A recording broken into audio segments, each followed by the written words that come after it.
Good morning, third graders. It's time to go over our week 13, day 1, Monday of our 4 warm-up problems this morning. So we are going to take a look at our first problem, and our first problem is a multiplication sentence, and it is 3 groups of 5 is equal to a product of 15. So we have 3 groups with 5 in each group, and when we add those 3 groups of 5 up, we end up with 15. A related addition sentence to that would be 5 plus 5 plus 5. Now, if you look at what they're asking us for, it says to write a related multiplication sentence. So, using our understanding of the order property, or a more technical term would be the commutative property, we know that we can take our factors of 3 and 5 and reverse those factors. And so we could say 5 groups of 3 is the same as 3 groups of 5. And when we take both of those, we know that 3 plus 3 is 6, plus 3 is 9, plus 3 is 12, plus 3 more is 15. And we know that 3 groups of 5 is also 15. So we're using a related multiplication sentence to solve or determine which of these multiplication sentences is equivalent. Now, if it had said to write a related division sentence, which we're going to talk about division today, we would take our total objects, and we would divide them equally into 3 groups, and we would end up with 5 in each group. So to show that, we could say we have 3 groups, and these objects are going to be divided equally into these 3 groups. So we would say 1, 2, 3, 4, 5, 6, 7, 8, 9, 10, 11, 12, 13, 14, 15.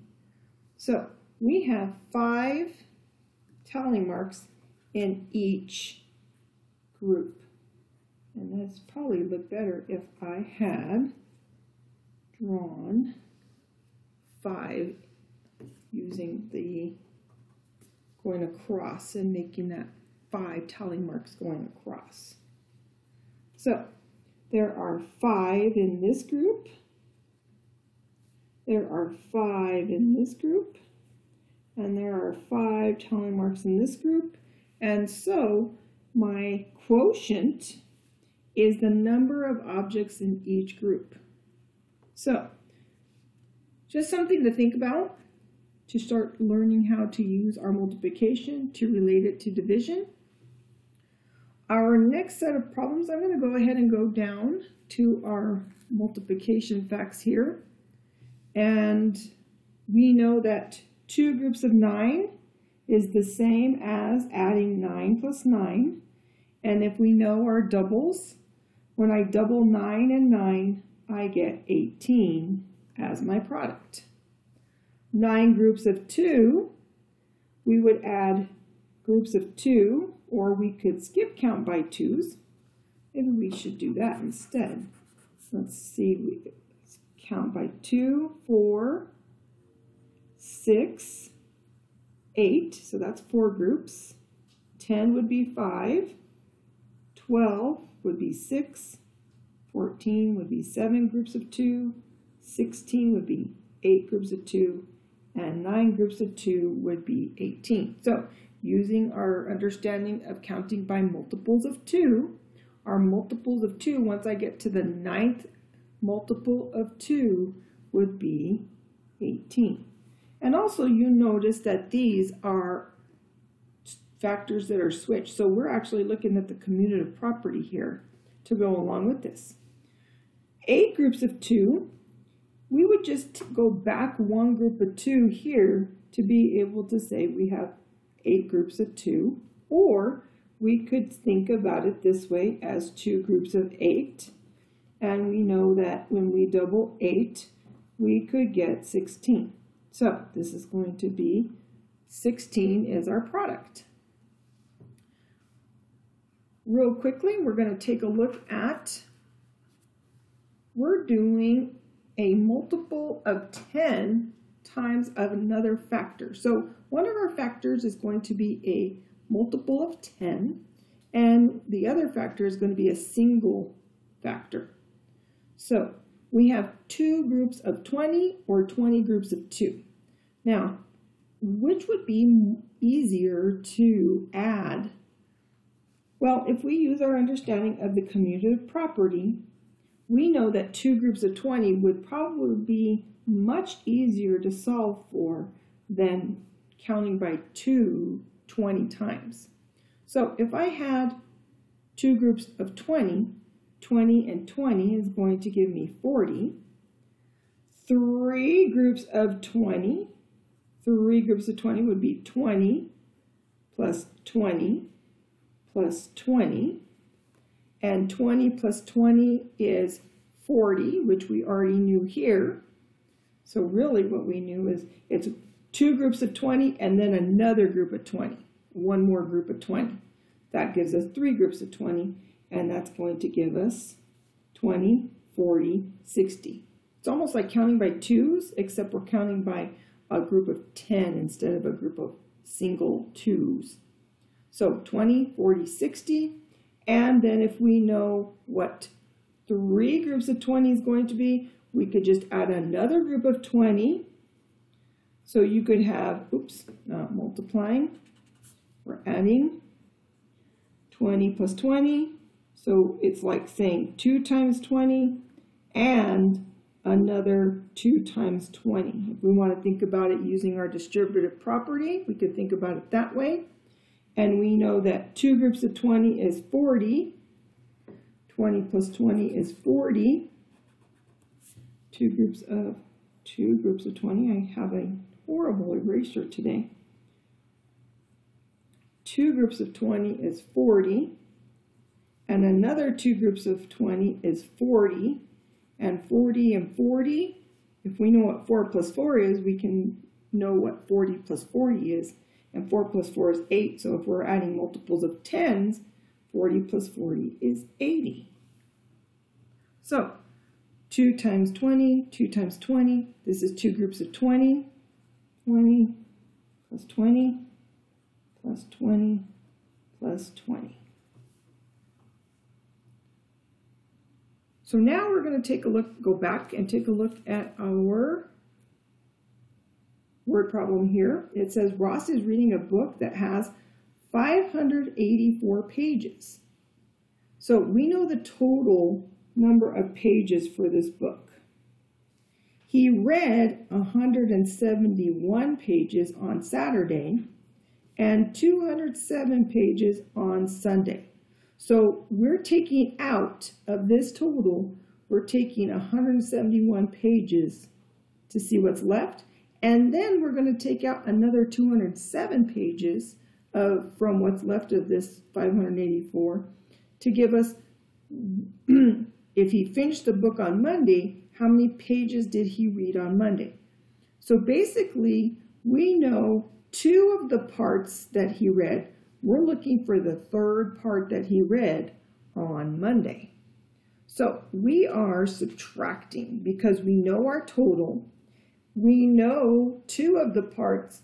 We're looking for a 3rd part, which is the part for Monday's reading. So we know that we can take our question and write it in as an answer statement, but we're going to do that in just a little bit. I'm going to start off with a bar diagram just to give me a visual of what's going on in this problem. So here's my book. The bar is my total book. My total book is 584 pages long. On Saturday, he read part of this book. Now, if you notice, Here he read 171 pages. So I'm going to subtract those 171 pages. These were the pages that he read on Saturday. These are the Saturday pages he read.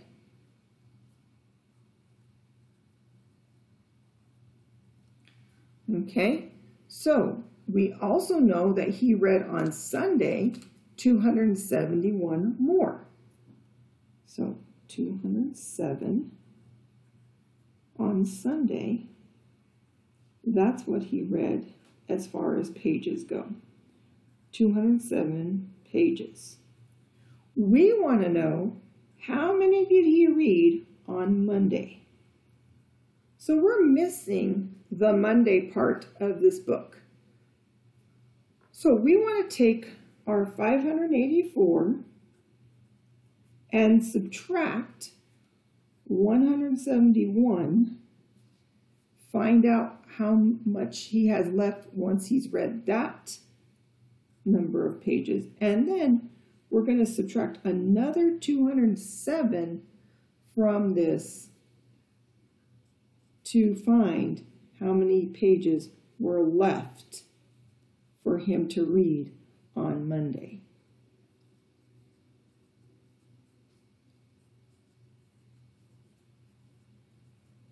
So these are going to be the pages he read on Monday. That's what he had left. Now we could do one of two things. We could combine or put together or add these two groups of pages and then subtract it from this 584 to get what was left. Or we could subtract each part or each set of pages each time. So I'm going to try that first. I'm going to take my 584 and subtract 171. And this is fairly easy. I don't have any regrouping here because I have more in each one of these place values so that I can subtract to get my difference here. So 500 minus 400, or excuse me, 500 minus 100 is 400. 80 minus 70, notice that 80 is greater than 70, so I can subtract. I do not have to borrow or regroup. That is going to be a difference of 10, so I'm going to put those together once I'm finished. And then 4 minus 1 gives me a difference of 3. Now I take and put these back together as a number, which is 413. Now I can take my 413, which is what I have here, and now I can subtract 207 more from that.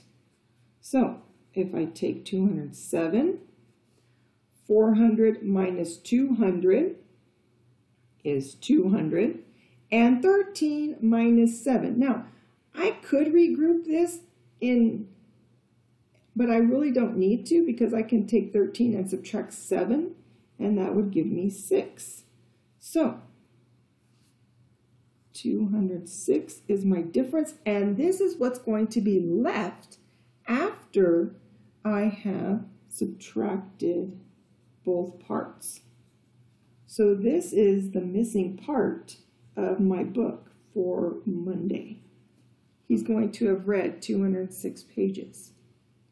Now, like I said a while back, I mentioned earlier, you could take the 171 from Saturday and add it together with your 277 pages he read on Sunday. You can combine those two amounts and then subtract it from the 584 total pages of the book to get what's left once you find your total here. So 100 and 200 is 300. 70, we don't have any tens here, so this is going to stay 70.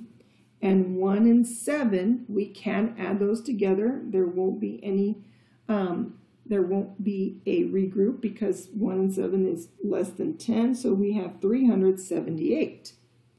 Now, we are going to take that 378 and subtract it from our total pages of our book. So this is just another way to solve, and we still should get 206.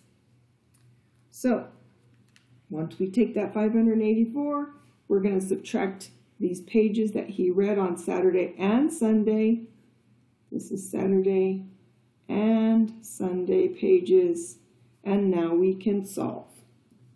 So I can take my 500 minus 300, and I would have 200.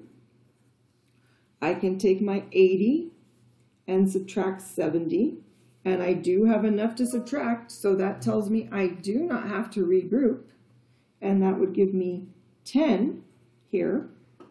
I have 4 minus 8. Now here I can't subtract because I only have 4, and I'm subtracting 8. So I'm going to regroup or borrow.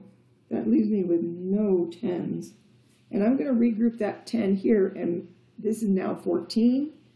And now I have 14 minus 8. And if you know anything about subtracting, you can use addition. So if I were to add 5, that would be 13. So 6 would be 14. So this is 206 when I put this back together in standard form. So 206, because we don't have any 10s. Now, if I were going to show this as a standard algorithm, which I can do, I can subtract that total.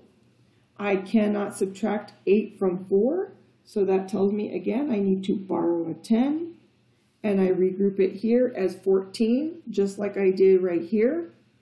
When I borrowed this 10 from here and regrouped it as 10 here, I'm doing the same thing here, except I'm borrowing it from what my difference was here. That's going to give me 6. I have 70 minus 70. Tells me I don't have any 10s left. And my 500 minus my 300 tells me I have 200 left. So again, 206. I can still see that this is going to be 206. And now I can take what I know and I can answer my answer statement. So we could say Ross has 206 pages to read on Monday, because if we take our total, right, if we take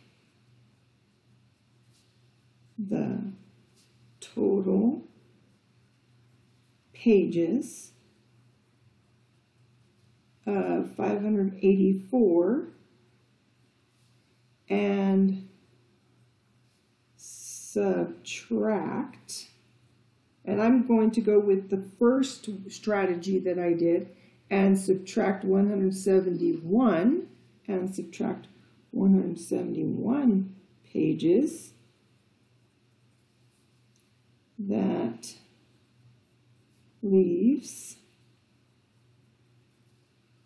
left me with 378, right? 378 right here. Or actually, sorry, that left me with 413. I'm going with that first method. That leaves, not quite done, 413. Then the next thing I'm going to do is I'm going to take that 413 and I'm subtracting 207 more from the part that I have left. Then subtract. I'm going to subtract the 207 pages from Saturday.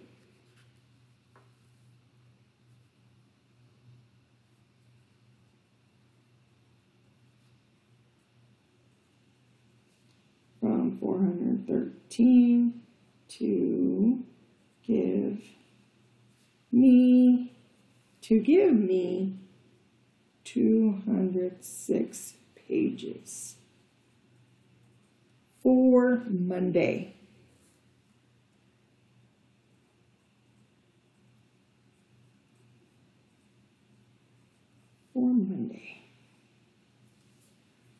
So that's our DMA for today. We'll come back tomorrow, Tuesday, and which will be December the 8th, and we'll go over our solutions for week 13, day 2, tomorrow. So make sure that you're writing an answer statement to explain your work and also be able to show your work and how you solved for the word problem. Have a great rest of your Monday. Please be sure to watch your division lesson today in Schoology in your Monday math folder.